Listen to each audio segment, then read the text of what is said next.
At home, work, or your favorite coffee shop, if there's a Wi-Fi connection, get on the horn. Hartford's heart and soul. onthehorn.com.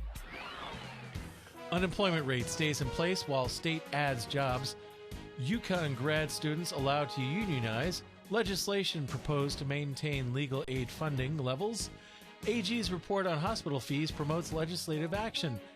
Bill giving adult adoptees access to birth certificates advances. And, as always, the political roundup.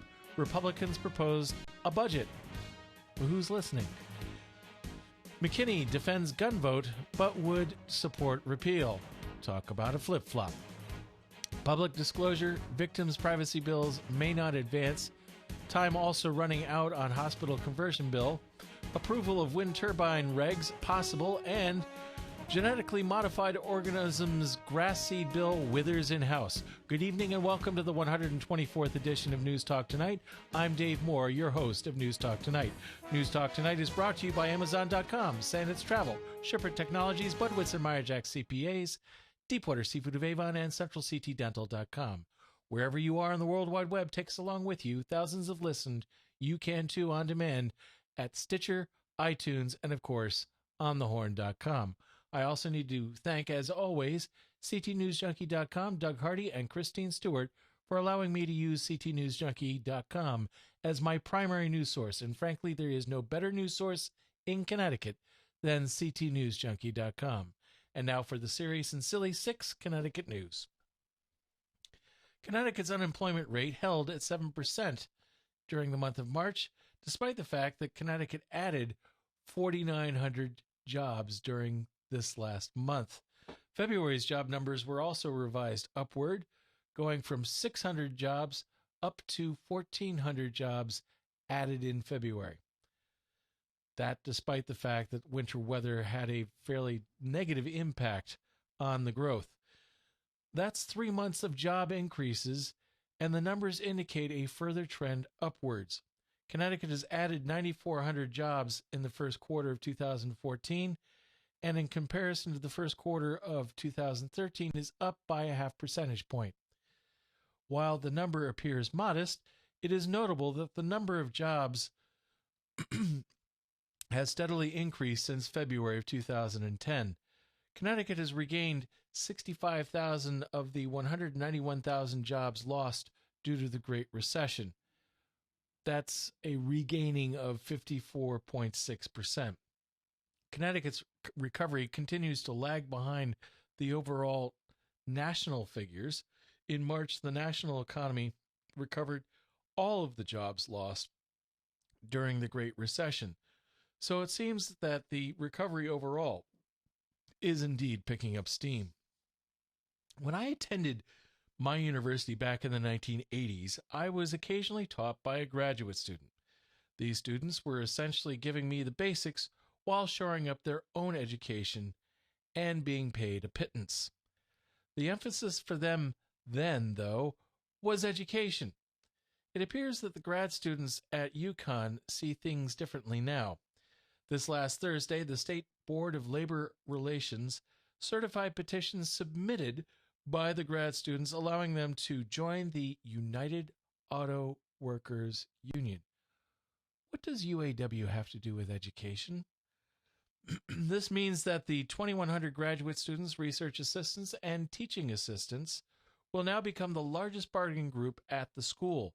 The UConn Board of Trustees had previously voted to remain neutral during the organizing process. The newly unionized workforce will be able to negotiate directly with the UConn Board of Trustees rather than with the Office of Policy and Management like other state employee unions do. The new union will be bargaining over wages and work conditions. What's next? Unionized student athletes? Well, the question to that, or the answer to that question, is a qualified yes. But that may not happen before this legislative session is over as of May 7th. Connecticut legal aid used to be funded mostly by lawyers using certain bank accounts to house their clients' funds, called IOLTA accounts. Then the Great Recession hit, and the banking interest rates, including those for the IOLTA accounts, plummeted. This meant that legal aid in Connecticut went from $20 million in revenue in 2008 down to $3 million in 2013. In order to address this whopping shortfall, the Connecticut legislature raised court fees in 2012, with 70% of the increased fees going to legal aid. This helped legal aid not make drastic cuts, but cuts were made nonetheless. The only problem for legal aid was that the fee split was sunsetted and is due to expire in 2015.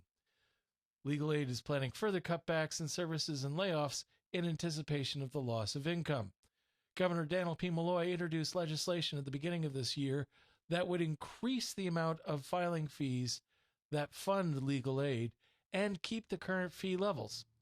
The proposal would result in a $1.6 million funding for legal aid in 2015 and a $6.3 million increase for legal aid in 2016, hopefully enough to roll back the proposed cuts and layoffs. We will take a brief break to pay some bills.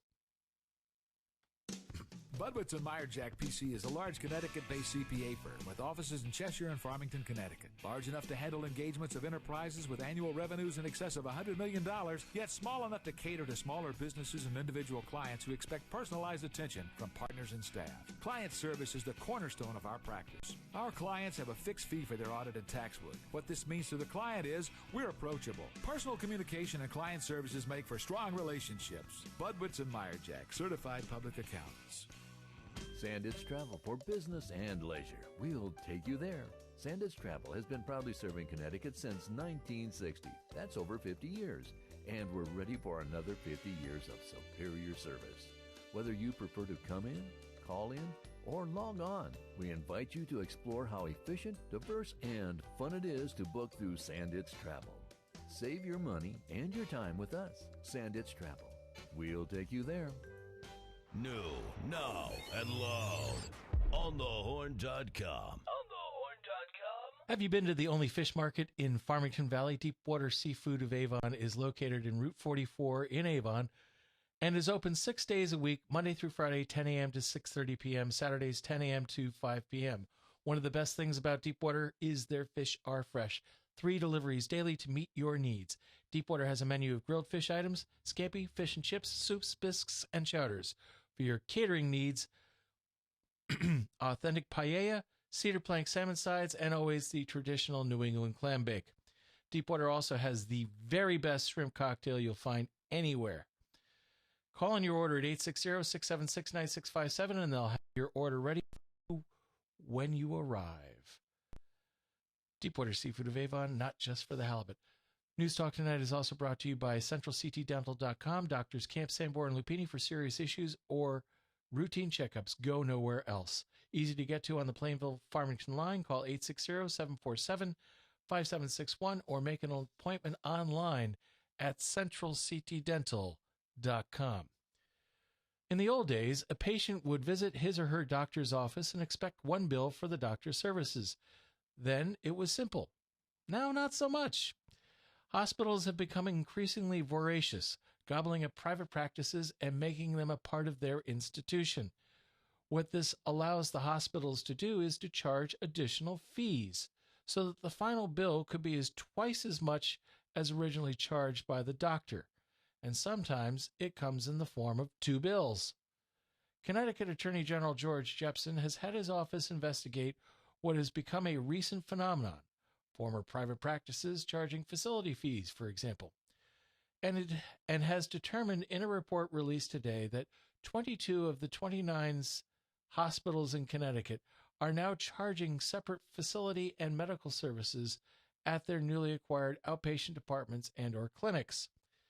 Some of the hospitals don't even tell their patients of the separate fee structure, and sometimes a patient is told of a new fee structure before the patient is admitted. There is essentially no uniformity. Aside from the increased cost, there is a concern that the patient makes an informed decision about whether to treat a facility or go somewhere else. A bill supported by Jepsen concerning the greater transparency in physician acquisitions has passed the Public Health Committee and is awaiting action in the Senate. Last Thursday, the Judiciary Committee debated a bill that would allow adult adoptees to obtain copies of their birth records, and the committee voted 19-11 to allow the bill to move forward. Under the current law, adoptees can obtain redacted birth certificates and further to petition the probate courts that allow the adoptions to obtain the full record.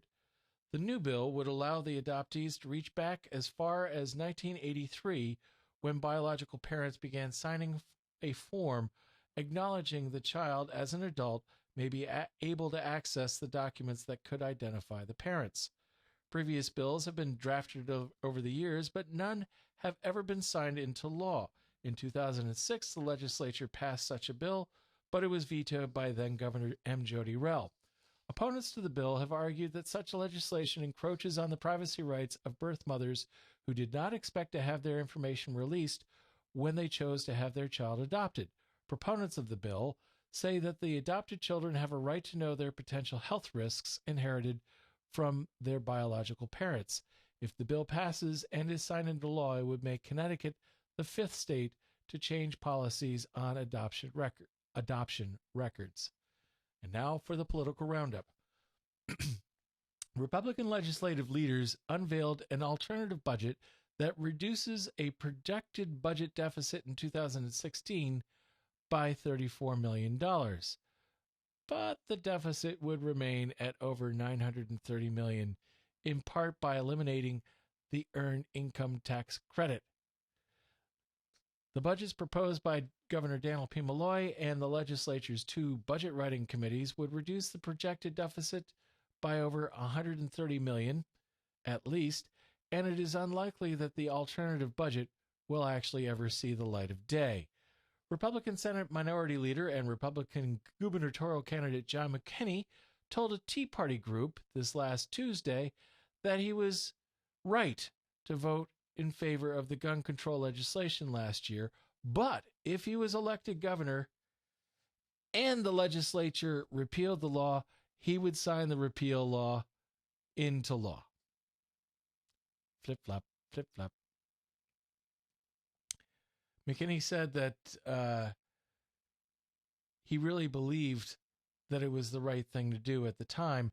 However, if the legislature did vote to repeal the new gun laws, he would bow to the will of the people.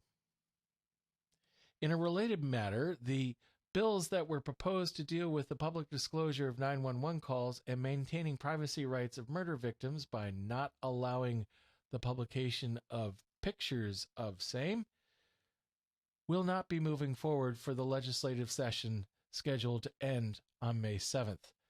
The bills were a result of the task forces formed after the Newtown massacre, Newtown being a part of Senator McKinney's district. Another bill that is running out of time is the hospital conversion bill. That bill would allow private for-profit entities to purchase nonprofit hospitals. And the bill is considered a work in progress. It's just that there isn't a whole lot of time left to progress. The legislature's Regulations Review Committee is close to an agreement on regulations for siting wind turbines in the state of Connecticut, ending a nearly 3-year moratorium on wind energy in the state. Some folks think that a wind turbine next to the Capitol would generate a lot of electricity. Even though the Senate passed a bill last Wednesday that would prohibit genetically modified grass seed, the House defeated the bill the very next day. It remains to be seen whether outgoing Senate President Donald Williams, who supported the bill, and House Speaker Brendan Sharkey's relationship will also wither. Well, that's the Connecticut Serious and/or Silly 6 for tonight. I'm Dave Moore, and I thank you for joining me on this, the 124th edition of News Talk Tonight on onthehorn.com. The show has been brought to you by Amazon.com, Sanders Travel, Shipwreck Technologies, Budwitz and Meyer Jack CPAs, Deepwater Seafood of Avon, and CentralCTDental.com. Please also remember to tune in tomorrow at 8:30 a.m. for the Black Eyed and Blue Show, hosted by the team of Brian Lee and the ever-irrepressible Brian Parker. Join me again next Tuesday for another edition of News Talk Tonight. And this just in, spring has arrived, and it even feels like spring. See you next week.